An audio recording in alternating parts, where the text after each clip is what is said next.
welcome to Wednesday, Wednesday the 20th of October, and yet another vlog.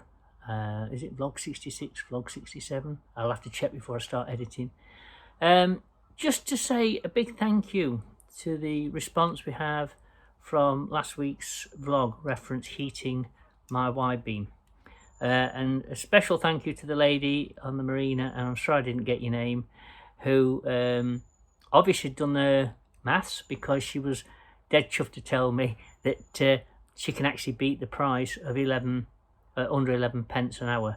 And apparently this lady lives on a narrow boat, and I did say to her, if you came on board Freedom and opened the back doors, it would take your head off. So if you had that amount of heat in a narrow boat, I'd imagine you'd be cooked. But yeah, it was good because people are engaging. Neighbours of mine, they've also commented on the fact that they found that the costings were helpful, because they're considering removing one of their diesel heaters. They have wall-mounted diesel heaters, not the stove as such, and they were looking into the possibility of putting a solid fuel stove in, so that's maybe helped them. The other two things, I'd like to say thank you to Susan Hutchinson, who sent a question in asking how do you know that your fire's burning efficiently. So I'm going to cut you in somewhere a little video, which might seem a bit strange, but it's a video that it's self-explanatory. It's to do with the ash, and to another lady, and it was Claire. Let me just remember, I should have written this down. Claire, I think it's Claire Robinson. If I've got that wrong, I do apologise. Who's asked a question through our social media platform regarding kettles, or my kettles, and again, I'll answer that in this week's vlog. And it was I'm quite surprised that nobody's actually picked up on this, but yeah, she's obviously eagle-eyed, so it'll make sense when I cut into it. I've tried this week to keep the vlog a little bit shorter. I know the last 2 or 3 vlogs, when I've been busy doing jobs, were long, but now that the days are getting shorter, the vlogs will get shorter, and you won't have to sit up all night watching them. So without any further ado, let me just show you what I've been up to this week. Good morning. Well, it is a miserable day. It's Sunday the 17th of October, and oh, it's horrible. It's a really fine, drizzly, horrible rain. So, not much on telly. Boat's lovely and warm, so Misty's fast asleep. So I thought I would tackle a job that has been, again, one of these little jobs that I keep thinking about all the time. And one of the things that's been, certainly not bothering me, but I'm aware of, is because I live on a wide beam, which is 12 foot wide, the tiller arm, which is here, is obviously smack in the middle at the back. So that puts it 6 feet away from the side of the boat.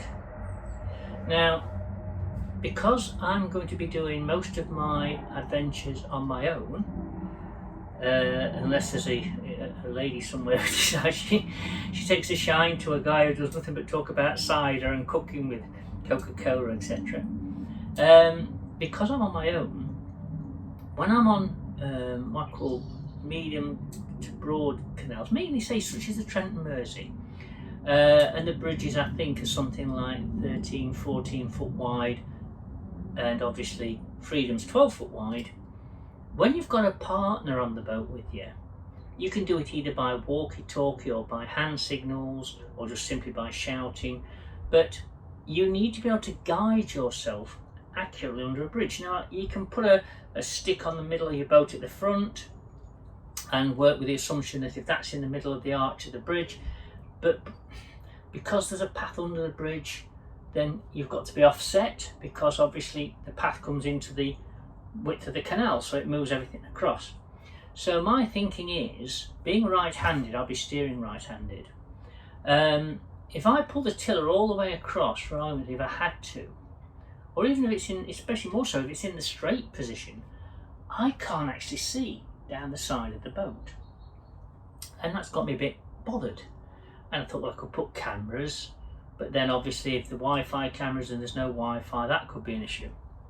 So I've come up with an ingenious, no expense spared tiller arm extender. So I'm going to try and move you around because it's not easy trying to do this on your Todd, but I'm going to move you around and try and just show you the position I would be in, being out arms stretched, to try and look down the side of Freedom if I'm trying to pull the left side, the port side, in line with the bridge that I'm going under. Now likewise, I may need to be able to do it on the starboard side, so the extender needs to be able to be worked left or right. So let me just show you the predicament I would have, and then I will show you my no expense spared approach to solving that problem. And no doubt the purists will say, well, you don't need to do this, you don't need to do that, and it's just me. I'm just doing it for me. It's not a patented idea, so I'm not going to charge you for your copy or improve on it. It's just my way of giving myself a bit of confidence that I can at least get to see down the side of my own boat when I'm going under a bridge. I may never use it, I don't know, but let me just show you, and then we'll show you all the bits and pieces I'm going to use to alter my tiller arm. Let's just say that I'm aiming for a bridge, well, not at the bridge, but to go under a bridge, and I need to be pretty central to get through it, as you will be on most of these narrow canal bridges. But I want to be able to see the side of Freedom, the port side, in relation to the bridge. If the port side is close enough but it's not going to hit anything, then in theory the starboard side I don't need to worry about, because you know I can gauge it from one side. But let's just say I need to have the tiller, in my opinion, as I'm approaching the bridge, central. Now I've either got to leave go of the tiller, this will all be tucked down obviously, but to get to sea I've got to be over here, and my arm can't reach that tiller to do any corrections. Now even if I was going to, which I won't be going under a bridge with the tiller swung across like that, I still can't see out the side of my boat down the edge of it without leaving go. So you can see the predicament. You can gauge it from the front, but I don't know, as a novice and as a first time boater, and as I'm out on my own, I think I'd be happier being able to just have a quick look down that side without leaving go of the control of the boat. And this is my answer to that problem. Okay, so this is the handle, the wooden handle that fits into the tube of the tiller arm. It's not loose when it goes in. I could glue it in, I suppose, but I'm inclined not to want to do that. It's nice and tight when it's in place. It's not suddenly going to slip out. I am going to, I don't know if you can see it on the camera, I've just started to rub here with a little bit of wire wool, because considering this boat's not been anywhere, it's got a grubby old handle on it, and you know me, I don't like things that look scruffy. So I'm going to wire brush all this clean, and then I'm going to stain it, and then I'm going to, when I've got some new gun oil come, I'm going to gun oil it the same as I did the barge poles. So what am I going to do with this then? I'm going to drill a hole in that groove there all the way through, and it's going to be a hole.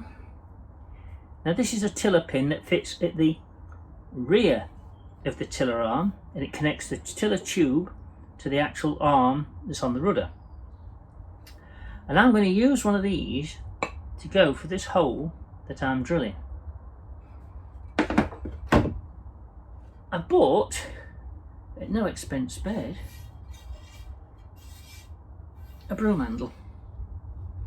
I'm going to drill a hole in the broom handle to correspond with a hole in the tiller handle, and then I'm going to use a tiller pin to connect the two together, so I can stand at the end of this handle right next to the side of my boat and still push and pull on the tiller.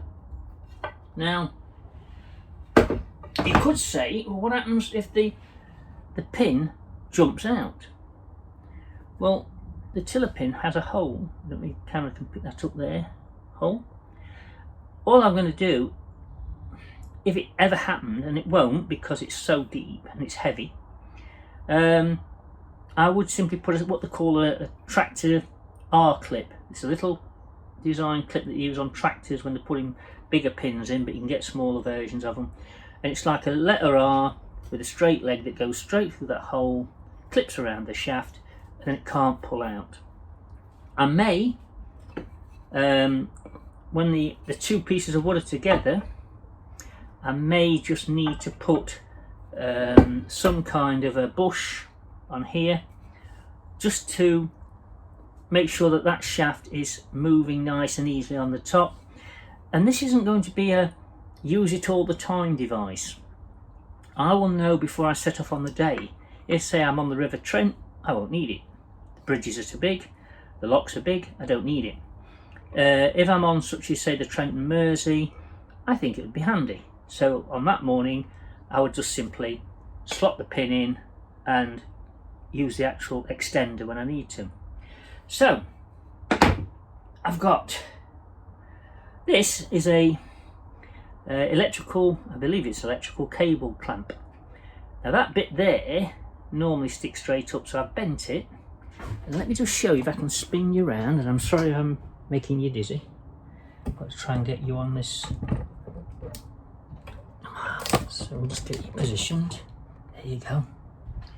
I hope you can see me when I come on here.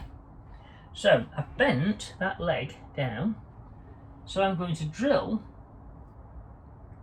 and tap a hole here. Let me just get my shaft. Once I've cut the shaft to size, and that is on there, the shaft will be clipped inside this rubber holder here like that, so it's nice and tight and it's out the way. So it's like a barrel on the top, and then the hole will be at this end. I'll just see if I can show you with the handle in place, and I'm jumping backwards and forwards, but just to give you an idea, take Misty's collar off there, we don't need that. So when I'm not using it, the tiller pin will be there, so I've got plenty of handle at the front to use, and it's not causing any issues. This will also be stained and gun oiled, so it matches the actual handle.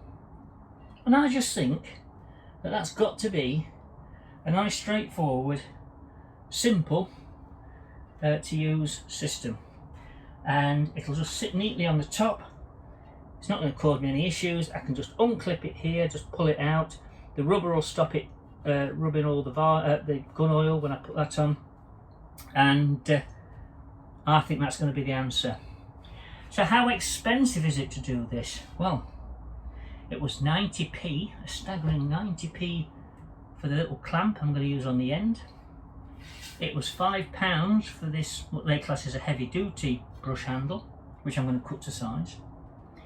I've already got the drill bits and tap and dies to do the hole in here. I've also got spare bolts that I bought when I put the steps on the side of Freedom, so they've cost me nothing. But I will be buying a new tiller pin, because obviously there'll be a tiller pin outside where the steel tube fits onto the actual rudder, and I'll have a tiller pin that drops through here, and it'll just look nice and dead easy, just to, if it's in the way, just to pull it out, unclip this shaft and remove it. So I'm going to start making a few measurements and preparation, and I'll try and keep you in view of what I'm doing as much as I can. Now, as I say, it's not saying this is what you should do, but for me, I think it's going to make life a little bit easier. It might be a bit Heath Robinson, but if you've watched all my previous vlogs, you know that Heath Robinson and me are good friends. So bear with me, I'll try and show you as much as I can as I'm doing it. Now I'm going to use the original tiller pin and drop it through where it belongs. It's a bit tight because Just got to line it up. And the reason I'm doing this, if I can get it in, is to ensure that when I drill my holes, everything is in position. Well, it's not going anywhere. I need to put some grease on this pole, I think. Okay, so at least it's in line. That's my main concern, because when I put this on, I don't want to then fit this piece onto the rudder arm and find it's down here somewhere. It needs to be obviously located as close to the top of the shaft as is possible. So I'm now going to go and get a tape measure and a marker pen, because I need to mark a hole here, ready for drilling a hole. I need to cut the shaft to the size that it's going to be, and it's got to sit between that tiller pin or just before it and into that crease. And I want it to fit in the crease on this handle. I hope you can see that. So I've got all this bit here to keep hold of without this getting in my way. I could, I suppose I could, is drop it back and put the hole in here and then cut this shaft off so the shaft comes off level with this crease, so it gives me this section for when I'm steering normal without catching my hand on the end. Right, go and get my tape measure. Right, I think that'll put it as near as damn. So if I put a decent mark there, that's where I'm going to have to drill and hopefully tap a thread just enough to take the bolt.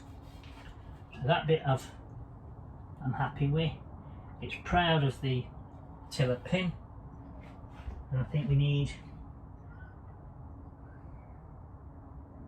the end of the shaft. I was just about to mark that, and I don't need to mark that, because what I need to do is remember that the round end of the pole is forward of me, and I want to cut it so I've got the round end still on.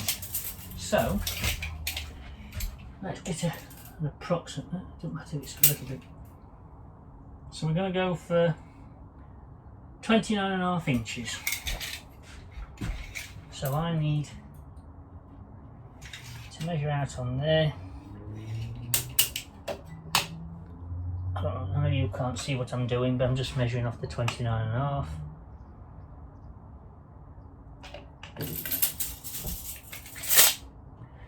And now I'm going to get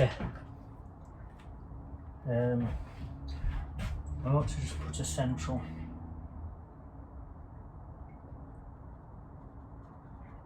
That's where my hole's going to go. I can maybe do that while it's already in position. You can see me. It is recording. I have to check these things, you know. It's my age. Right, just move my planter out of the way.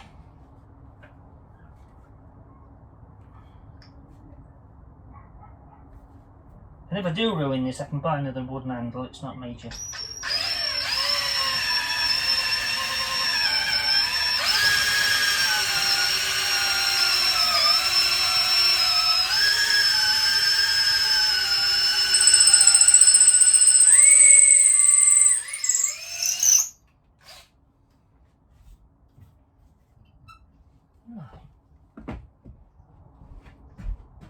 So now let's just see.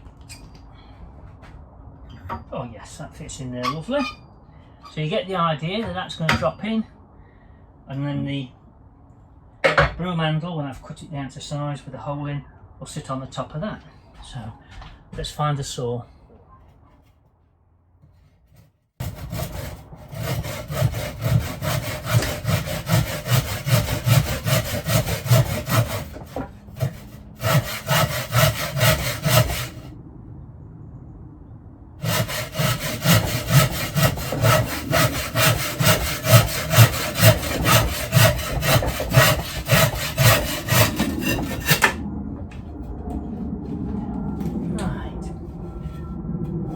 Got some sandpaper, so I'm just going to sandpaper that down in a minute.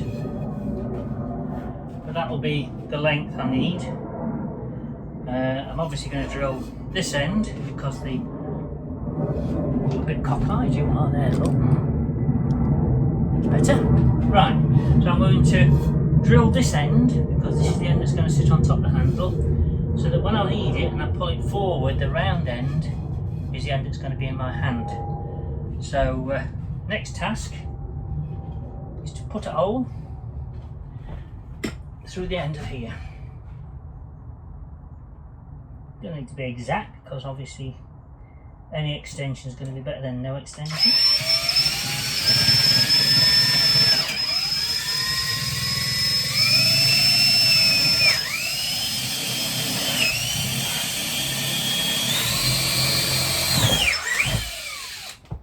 Right, so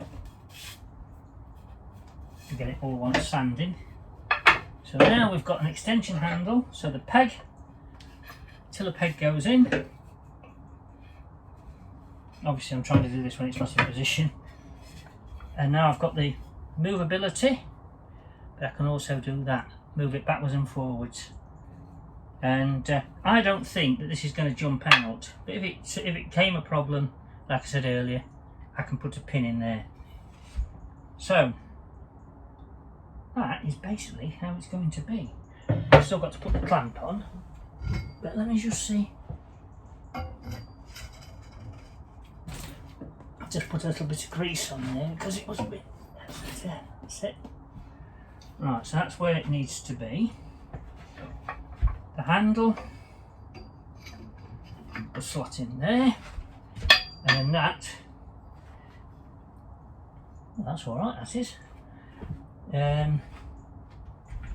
Where I put it, it's on the end of this bit of wood here.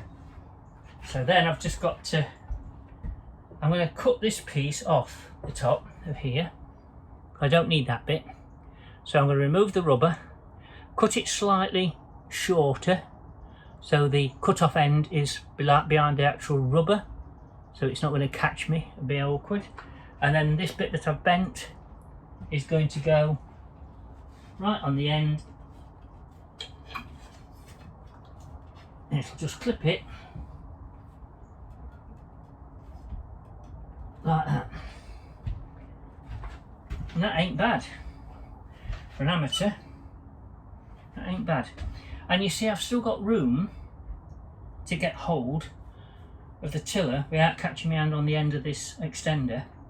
So I'm going to put you back where you were originally, and then I know it's not finished yet, but we'll see if I can now reach across to that side of the boat, to the port side. But it makes no odds, because even to do it on the starboard side, I've only got to unclip it and pull it across. It's not major, it's not major. Or I can spin it all the way round once I want to use it. So I'm just going to move you, and then we'll see if I can reach out the side of the boat. Okay, so now I've got this pole, and now I can see down the side of my boat, and I can still work the rudder backwards and forwards, and that's all I needed it for, just to give me that little bit of peace of mind. This door will be closed because I don't want to stand right on the edge and then fall off, and I can see, hold myself firm against the door, hold my arm on the tiller, and I can steer this boat without having to panic about what I can see. So now I've just got to put the bracket on, and then I'm going to clean up the handle and stain both the handle and this to match, and then when the gun oil comes, the new bottle of gun oil, it arrives, I can then get that on and finish them off so they look like my barge poles with a nice sheen on them. So yeah, I'm happy with that. It'll do the job just as I need it to do.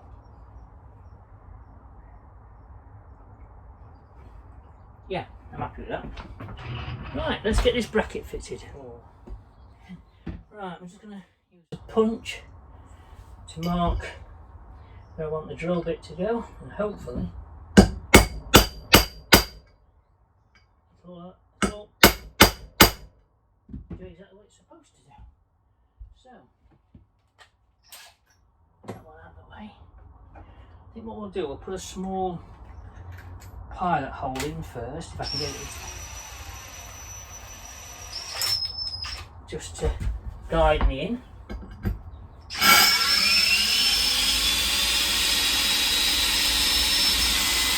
my legs are in the way enough.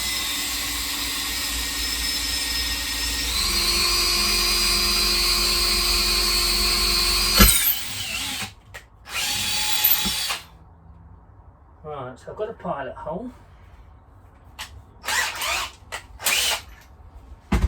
And then the bolt I'm using is 5mm. Now this is one of those that I use when I put the steps on the side of Freedom. It's a drill bit with the actual, I'll get this in focus for you, the thread maker there, which is the tap that puts a thread into the hole. So hopefully there's enough thickness in this tube for me to put enough thread in there for this 5mm bolt to hold the bracket.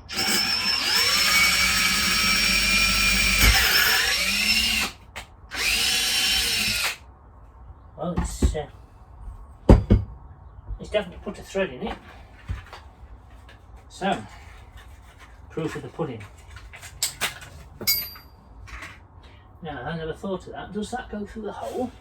Should do. Yeah, it fits through the hole okay.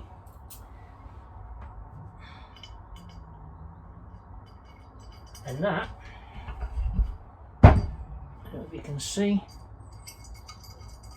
fits into the tube, so it's on a thread. Now all I've got to do is I'm going to saw off this up a bit because I don't need that, it's just going to get in the way. But like I say, I'm going to remove the rubber, so when I actually cut it, I'm going to cut it back a little bit closer to the back of the bracket, so it's hidden then behind the rubber. Let me find my hacksaw. And no doubt there's going to be a lot of health and safety rules that need to be adhered to, safety goggles, etc, etc. I'm suggesting that you do take precautions to protect yourself. And there we have it. How easy is that? I can see down the side of my boat, and then when I've done with the extender, I just push it back into that little holder there and use the handle for normal steering. So all I've got to do now is sand all this down a bit, get these rough bits off where I've drilled, wire brush it all, wire wool it all I mean, and I'm going to get the label off the shaft here. Then I get this stained and this stained, and then once I've got my gun oil arrived, I can get it all gun oiled. What's it cost? Let's think. 5, 6. By the time I've done the gun oil and everything, maybe a tenner. Definitely under a tenner. Bit Eve Robinson, like I said, but once I have got to buy. Sorry, it will be a little bit more because I've got to buy a second tiller pin, because I want to put a tiller pin, obviously, where the screwdriver is at the moment. That's only in there just so I can centralise everything, so I know that what I've done is something like. But as you can see, it does the job. It's not going to suddenly jump out, and just got to get that pair of pliers on there to get it back into shape where I've been cutting it, and that'll just hold the shaft out of the way, so when I'm steering it's not going to suddenly just jump off and cause me a problem. But what I have done, I have actually put a second hole in the handle, put one at the front, which I'm going to sand obviously, and that one there, so I get a little bit more extension if I put the peg at the front, depending on what situation I'm in. So next thing to show you is once I've got it all sanded down and stained. So now all I've got to do is get some stain. I've given these a wire wool, session some wire wool just to get all the surface grime off, and just put it back on the end of the arm just to make it easy for putting some stain on. This is just ordinary, not expensive, Wilko traditional wood dye. I've used this on the barge poles that I've done. It soaks in, gives it a nice colour. And what do you think? Do you think it's alright? If you like the idea, let me know in the comments below. Obviously, I'm sure there'll be some critiques, but hey, we do what we do. So this is the broom handle as such, and we're just going to keep doing this quite a bit of stain. It's a nice, I think it'll match up with the handle, but I want a nice deep colour in there. And then hopefully tomorrow Mr. Amazon will have delivered the top coat that I'm ordering because I've run out of it. It'll give it a nice sheen, and I shall get that put on either tomorrow after work or when I join you on Tuesday, because I'm at work tomorrow but I'm off on Tuesday. So I've got them welds to sort out in the engine bay. I've now got my grinder sorted so I can get them levelled off, and I'll get these coated with some top coat, like I say. But it's made a useful little gizmo out of nothing really, and you know, like I said to you earlier, it's under a tenner. And if it just helps me get through the bridges without banging the sides, then £10 well spent. And it's a miserable old day, so what else was I going to do today? Not a lot, so I feel like I've achieved something if I just get this organised. Not looking bad, not looking bad. So I'm just going to rest that there. Put another drop on this handle.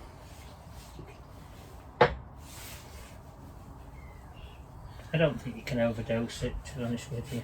Gives it a nice finish and a nice colour. Bit of protection. And there you go. I'll seal that up, and I'll show you the finish object once I've got the top coat that's going to go on here to give it the actual sheen, because this is only staining it, it's not the final coat obviously. So I just want that bit of stain off my arm. Hope you've enjoyed that, and I'll bring you back on Tuesday. It'll either already be done or I will be doing it on Tuesday. It all depends how I feel and what time I get home from work tomorrow. So catch up with you.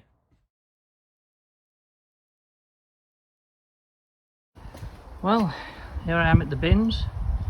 Sunday morning. Still got my jobs to do, even though it's raining. I've just brought my ash bucket. This is what I empty my ash pan into every day on the back of my boat. Well, I do it on the pontoon, but then I put the lid on and put it back on the boat.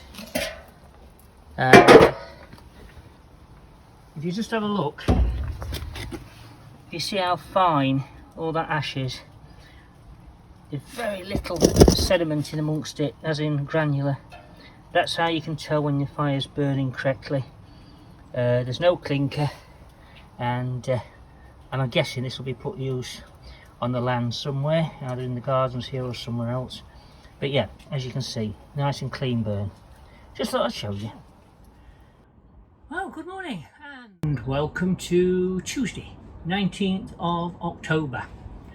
Not the nicest of days, although it's mild. It's we had a lot of rain in the night, and it's breezy. Now, I've just come back from Chandlery, so I look a bit red-faced. I've walked there, got nearly back to the boat, then realised I hadn't picked up the item I'd actually paid for. And it's nothing very major, it's just one of them. But when you need one of them, and it drops out your pocket on the floor, which mine had, it's a trip all the way back to find it. Well, luckily it was on the pavement, so I got it. So, quick update as to what's happening. Once I finish talking to you, I'm not going to video it. I'm going to lift the engine covers, and I'm going to use my proper angle grinder to grind back all those welds that was having issues with in the last vlog. What I will do, I'm going to take a series of pictures around the actual frame to show each individual weld, and then I'll take the same pictures again once I've cured the problem, and you'll see them just after this bit of a clip. My other little development is the tiller extension that I'm doing. I decided I wanted two, because I don't know if I can put one next to the other, you'll see. I've made a second one that's slightly longer. Now these will be going in, let me just pull you off of there a minute, sorry for moving you about. Can you see this tub here with all the crap on top of it at the moment? Well, that's my storage tub. So when I go out, these, when I'm on a river, won't necessarily, well, they won't be required. They'll go in my storage tub. Depending on what kind of water I'm on, whether I need to get really out to the side of the boat to see what I'm doing, I've got the choice of two. And I found out when I went to get the second one yesterday, they're actually £4. I said in the earlier part of this vlog there were £5. So my total at the moment is £10. I used, let me show you, I keep jumping off the camera, it's not very well organised. I found this at work. Can't remember what I had it for, but I used to run a gift and furniture shop, so I must have had it for some of the furniture. And it's boiled linseed oil. So I thought, oh, that can't be much different to my gunstock oil, which I've run out of. And the new lot isn't coming till Friday. So I set to and I stained these. And believe it or not, these have already had 3 coats of this linseed on it, which says it dries to a hard sheen. Well, I think you'd have to use a lot of imagination. So, although I am going to be able to finish them today, as far as I'm concerned, I've just got to put that little clip on the tiller arm for these to lock onto one at a time when I'm using them, which I'll show you when I've done. On Sunday, when I'm off, because I'm at work Saturday, I'm going to gun oil these so they've got that nice sheen on them that I want. The handle, let me just show you the handle on the end of my tiller. Cleaned it.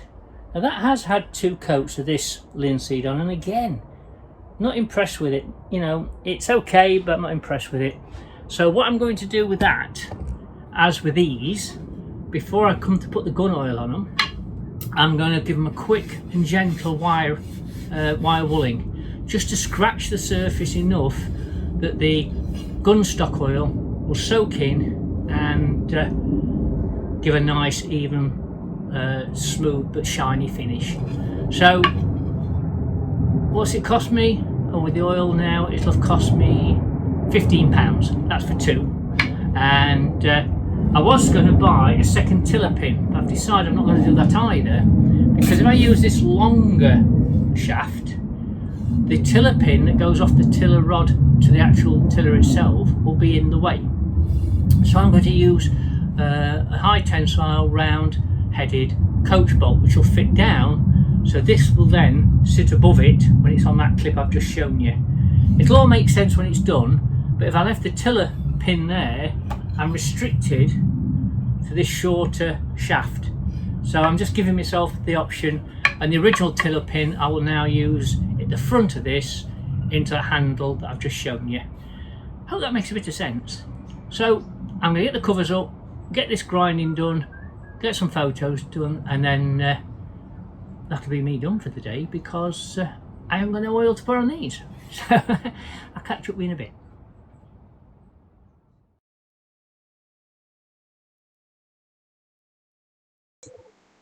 Now I'm not sure how well the camera's going to pick these up, but these welds were sitting far too proud, so when the water was draining into the channels it wasn't able then to get to the 4 corner drain holes, and hopefully you'll see in the following 6 pictures where I've ground it back sufficiently to allow the water to drain away.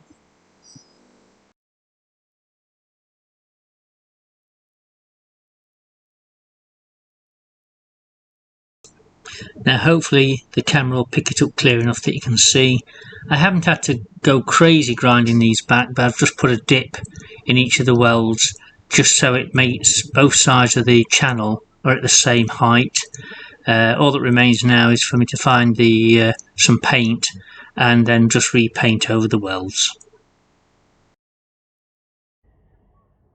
Right, so I've now fitted that little bracket just there, and as you see at the moment this extender goes out at the back of that zip area. Now yes, it's in the way at the moment because this isn't designed to have this sitting there, but when I'm out and I'm cruising, the pram cover will be all the way back, so the tiller will be, the pram cover will be down here, the tiller will be above it, so this won't be in the way of anything, and it's just nicely held in place. And again, at the moment it would be difficult for me, I suppose, to get it out. Well, yeah, because it's slightly longer than the slit in the back will allow me to take it out. But the point is, as I say, when it's out on the water, this will be easy to get hold of, and I've got enough clearance to walk around the front with it to go to the starboard side if I needed to double check. You know, there's plenty of space between this point here and my doors for me to swing that shaft all the way around, so I'm not going to get myself trapped behind it. So that is as far as I can go with this today. I think what I might do is just wire brush this wooden handle, wire wool it, and put a few more coats of stain on just to darken it down, so that when this, and this is both gun oiled, they should look almost identical. I don't really want them to look too different, so I'm going to darken this one down, I think. So all I've got to do now is take Misty for a walk, and once I've done that,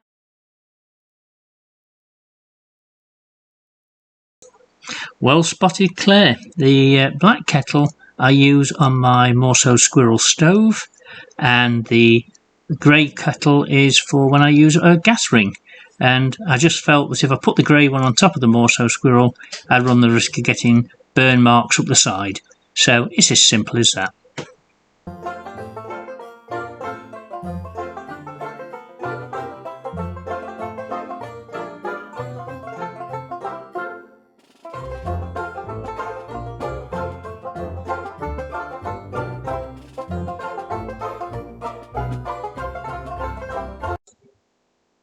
Cider of the week.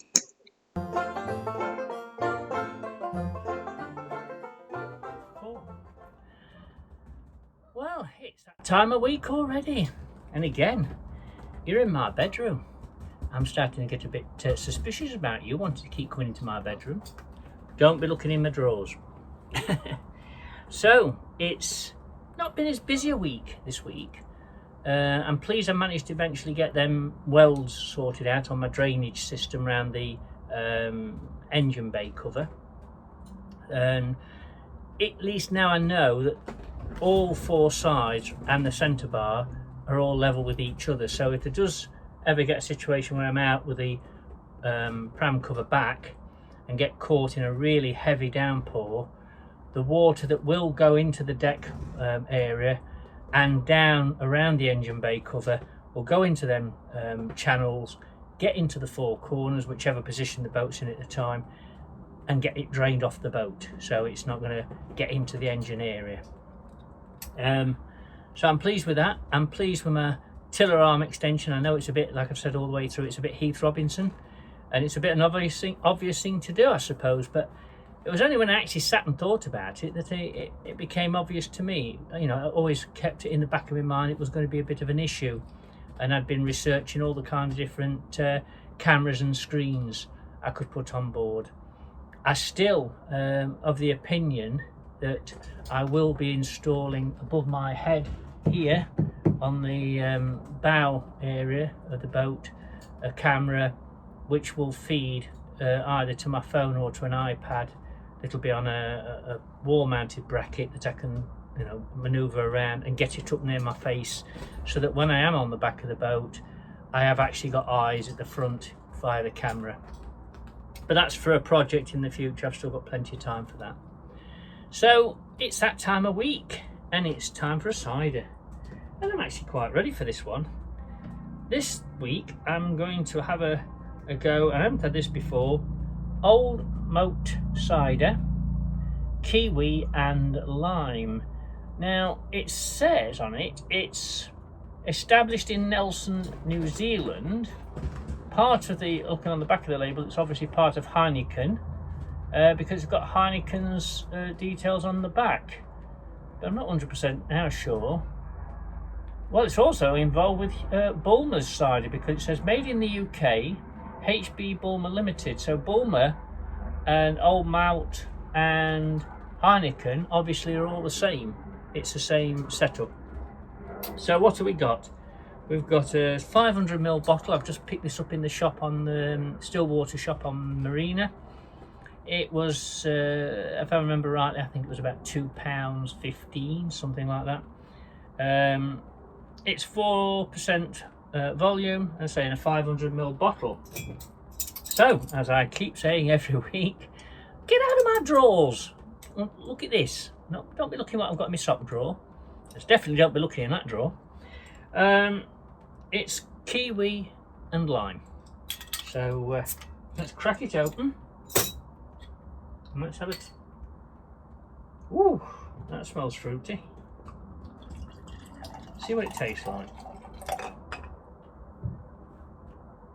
I think I've had the strawberry one in the past, if they do a strawberry one, but I've never had the kiwi and lime.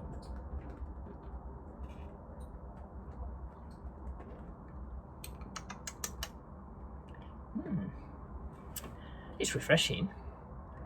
Loads of bubbles in it.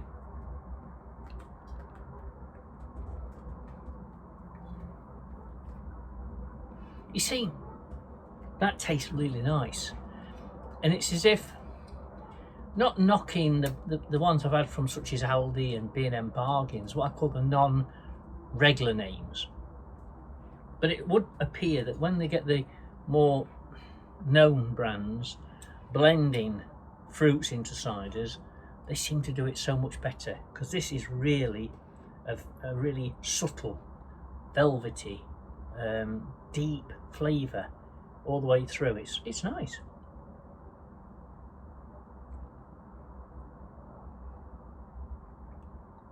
Oh, I could drink that anytime. I could drink it with a meal. I think it would be a cracking cider to have on a hot summer's day, or even if you're out with your friends.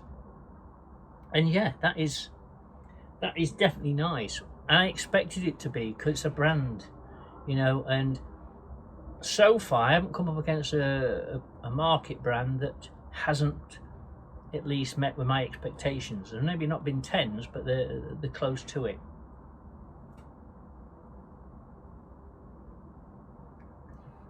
This one I would definitely give some fridge space to. I'd have 1 or 2 bottles in the fridge or in my cider cellar, which does actually still work, and it does a good job of keeping my bottles cool.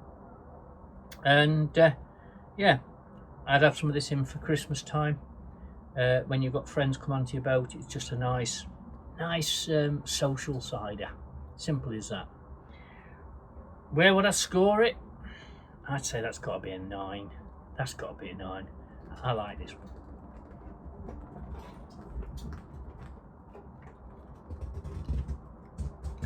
It isn't like the lime is stronger than the kiwi or vice versa, and neither of them take away the fact it's a cider.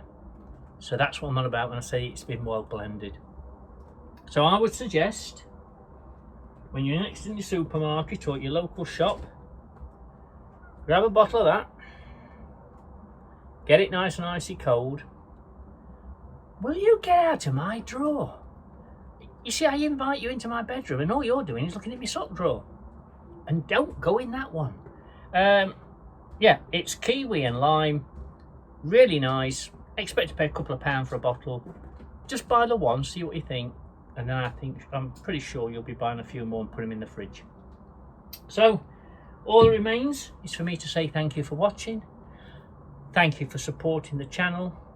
Please give me a thumbs up. It does, as I said before, it does my mental well-being a heck of a boost. And from Misty and Me, all that remains to say is cheers.